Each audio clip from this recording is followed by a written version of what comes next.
I hereby assume the duties of the office. Gentlemen, let us not allow anger to rule the day. Son, you're on your own. Hold it. The next man makes a move, then gets it. He's just crazy enough to do it. Drop it. Isn't anybody gonna help that poor man? Oh, help me, help me, help me. Somebody help me, help me. Shut up. What's up, guys? Boy, Benny. You know that scene in Titanic where the ship breaks in half and everyone's like, oh, F, we're all gonna die. Like, the thing's not gonna, like, float again. We're done. We're going to the bottom of the ocean. Yeah, that's exactly the point where the Biden campaign is finding themselves right now. It's the point right before you go completely underwater. 5 months out from a presidential election, and these are the head-to-head polls in the battleground states right now. These are states that Donald Trump only needs to win 2 of in order to win the presidency. Now, if Donald Trump wins all these states, then he'll beat Joe Biden by 100 electoral votes on election night. Donald Trump is up by 5 points in Nevada, by 5 points in Georgia, by 4 points in North Carolina, by 4 points in Arizona, by 1 point in Michigan, by 1 point in Pennsylvania, and by a little bit in Wisconsin.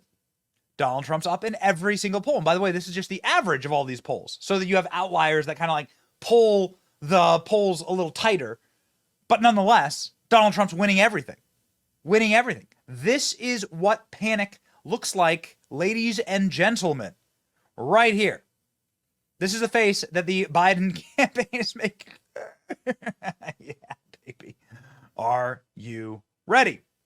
So the full-blown panic mode has now descended into Biden world, where Biden staffers and where Biden apparatchiks are openly speaking to the press about the free fall of the campaign and what a disaster this is all turning into. This, by the way, is Jason Miller, Donald Trump's senior advisor, sharing this article this morning from Politico. Dems in full-blown freak out over Biden. Let's just do some of the top lines here. Very, very powerful and horrifying article. A pervasive sense of fear has settled in the highest levels of the Democrat Party over President Joe Biden's re-election prospects, even among office holders and strategists who previously expressed confidence about the coming battle with Donald Trump. All year, Democrats have been on a joyless and exhausting grind through the 2024 election. It's never a good sign when your battle to win re-election is called joyless and exhausting, right? We talk a lot about happy warriors on this program. They are not happy warriors in the Biden campaign. But now, nearly 5 months from the election, anxiety has morphed into palpable trepidation, according to more than a dozen party leaders and operatives. The gap between what Democrats will say on TV and in print and what they'll text their friends has only grown. Worries have surged Biden's prospects. You don't want to be the one guy who's on the record saying we're doomed or the campaign is bad or Biden's making mistakes. Nobody wants to be that guy, says Democrat operative, in close touch with the White House and granted anonymity to speak freely. But Biden's stubbornly poor polling and the stakes of the election are creating a freak out. It isn't, oh my God, Mitt Romney might become president. It's, oh my God, the democracy might end. Okay, it's believing. Don't drink your own Kool-Aid, dude, all right? Despite everything, Trump is running ahead of Biden in most battleground states, all battleground states. He's raised far more money in April. The landscape may only become worse for Democrats as Trump's hush money trial concludes, and now a trial of the Bidens begin in Delaware. Concern has metastasized in recent days. Trump jaunted to some of the country's most liberal territories, including New Jersey, New York, to woo Hispanic and Black voters in massively successful, like the Bronx rally, just massively successful. Donald Trump's fundraising outpaced Joe Biden's by 25 million last month, and Robert F. Kennedy is on the ballot in all these big swing states, so that's going to hurt Joe Biden much more than it hurts Donald Trump. The Biden White House advisors says this on the record, but anonymously. Donors ask me on an hourly basis what I think. The advisor then says he pours himself a strong drink. So he's literally drinking himself through the election. The advisor added, the list of why we could win is so small, I don't even need to keep it by my phone. Oh, man, it's so bad. Oh, man. On the day after the news broke, Biden had trailed Trump in fundraising last month. Massachusetts governor raised the pressure on donors as she introduced the president to a crowd of 300. The cluster of fundraising events Biden's attending in Boston that day were expected to bring in more than $6 million for his political operation, but that wasn't good enough. To those of you who opened up your wallets, thank you, said the Democrat. We'd like you to open them up a little bit more and find more patriots. Okay, more patriots who believe this. Laughter ripped through the room because people are laughing at the idea of donating to Joe Biden. Incredible. Trump's photo ops and PR stunts getting under the skin of some very serious DC people as compelling campaigning. But they are winning over voters. Winning over voters who Joe Biden cannot reach. Incredible. The Democrat critics of the campaign approach, while agreeing that abortion should remain the winning issue, say they're challenged when pressed by friends to make the case for why Biden will win. There's still a path to win, but it doesn't look like this campaign that's embarking on that path right now. A longtime Democrat strategist who worked in multiple presidential campaigns.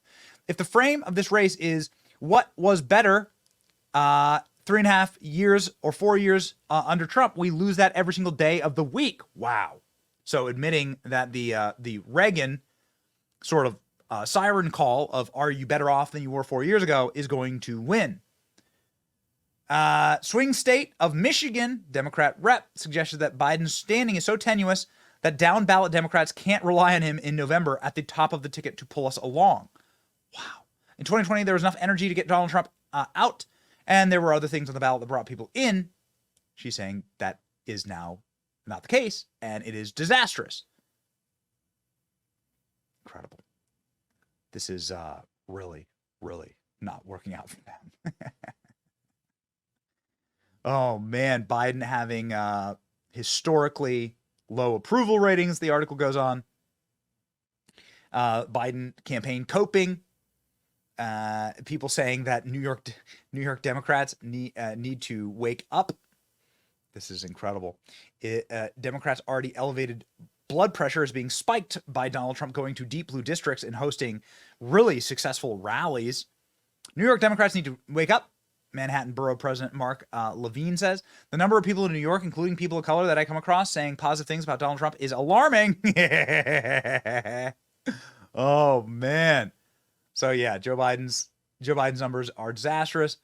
I'm worried this is going to be a 2022 situation where everybody wakes up in the last 7 weeks and it has to be a scramble. This is incredible. The state hasn't swung red since 1980. And then Democrats began rigging the elections.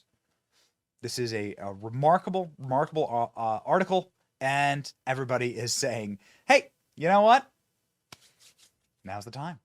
And the polling also sort of heads this direction as well. You can look all across the digital media landscape and see Donald Trump wiping out Biden's leads with Latino voters. Donald Trump beats Joe Biden with young voters. Donald Trump leads by 2 points with Hispanic and young voters. Donald Trump is on a rampage. So bad is it that ex-Obama aides are now whining on camera about the prospects of having the former vice president and their administration lose yet again. It's like these are not new polls. For the better part of 2 years, the number one concern that people have had about Joe Biden is his age. Those concerns have predated Robert Hur. They have predated anything Trump has said, Republicans have said. It is not just about people who see like out of context clips or that the Republicans put out or crazy TikToks or whatever else. If you watch Joe Biden speak, oftentimes he sounds frail, and he sounds more frail than he used to, even in 2019 and 2020. Now, that may, and I think doesn't, have anything to do with how sharp he is mentally, but the voice sounds frail, and he shuffles more because of the arthritis in his back. The explanations are so embarrassing. Everyone should just be as honest as Van Jones. He's another Obama advisor. Van Jones just saying, stay in the basement. I would stay hidden, and I'll tell you why. He doesn't inspire confidence, and he's not a great messenger for himself. Oh man, so good. Kamala Harris also being asked, how's Joe Biden doing? And she goes, he's very much alive. Some Democratic donors, and they have told us that should something befall President Biden and he is not able to run, that there would be a free-for-all for who would run as president. Because Joe Biden is very much alive and running for re-election. Joe Biden's very much alive. Oh man, got to get to my favorite though. This is without question my all-time favorite, as Joe Biden begins sort of the descent into cope and seethe therapy, the freak out over Joe Biden, when CNN political pundits live on air said that they are literally pissing themselves over their fear that Donald Trump is returning and there's nothing they can do to stop it. Oh yeah. They say it. Paul, how much They're pissing Democratic bedwetting do you think there will be? I bring up the term, everyone laughs. It's a term that is used. It's a political term of art. And it's used in Democratic big D politics. It's what people say about Democrats. I'm not saying anything that's offensive to Paul's, delicate ears. So how much of that will there be? And if you are the White House, how do you assuage said bedwetting? Oh, yeah. Look, I'm a Biden supporter. I slept like a baby last night. I woke up every 2 hours crying and went to bed. This is terrible for Democrats. And anybody with a functioning brain knows that. But here's what you do. Instead of calling a press conference saying, I really am sharp, you attack the other guy. Joe Biden gave the strategy in 2012. I remember he was vice president. And he said, don't compare us to the almighty, compare us to the alternative. Oh, okay. Great. Okay. Well, here's Paul Begala, the architect behind the Clinton campaigns, saying that he pisses himself and goes to bed crying every single night. This is the official state of the Biden campaign. Also, I love the photo. Love the photos of Joe Biden like this. Love these, like, this is just perfect. The consummate Joe Biden expression. People are done with it. We're done with it. The debates are going to be in 30 days here, ladies and gentlemen, and we are ready to take this country back. America first. If you agree, like, share, and subscribe. It's your boy Ben. See you.